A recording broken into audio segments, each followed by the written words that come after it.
Well, Facebook is addictive, this we know. One country is taking steps to help their citizens beat this addiction.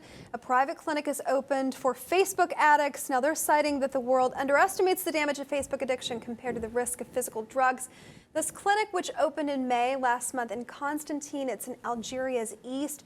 It's staffed by addiction specialists, psychologists, people that you would think would be working in a drug clinic. Now they're all in place, Joe, to wean people off of Facebook. They're treating this like a serious illness. I don't know what you make of this, but the clinic's director, he said that the idea came to him that he wants to limit the effects of addiction by reducing the psychological, social, and security damage experienced by living in the virtual world. So that's what we're talking about here. Well, I definitely think that there is addictions when it comes to Facebook, Instagram, your cell phone. We've seen addiction clinics for the internet pop up in China, for example.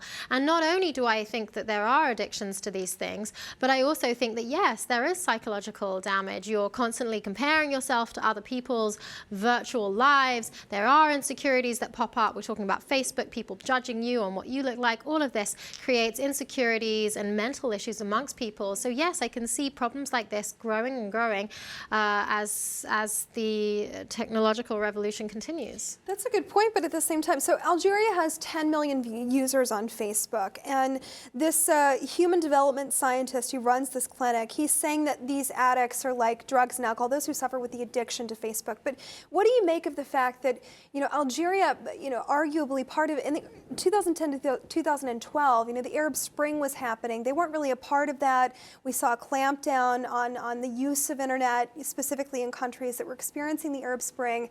And what this says to me is that it's not necessarily a free country if you can't use and share socially. Sure. They're trying to deal with that on a clinical And it level. does seem that people are worried about groups forming and their citizens getting involved with underhanded groups that can take them down a dark rabbit hole to sort of incite violence and incite hatred. And I'm sure that they're probably also worried about groups that are forming online that are anti the Algerian government. And we've seen, obviously, with Twitter and the like, there are conversations, communications, Facebook groups that have been used to recruit for ISIS. So yeah, there are a lot of obviously bad ways that people are getting involved in things online because of the way the internet works. But there's also a lot of good that comes out of the internet. People can do research, people can read up on healthy, positive articles. I don't think it's really something that we can stop at this stage in the game unless we become like North Korea and put a sheer ban on it all. What are the symptoms of being addicted to Facebook? Walking around smacking into a street sign? I mean, how could you tell if you're an addict and using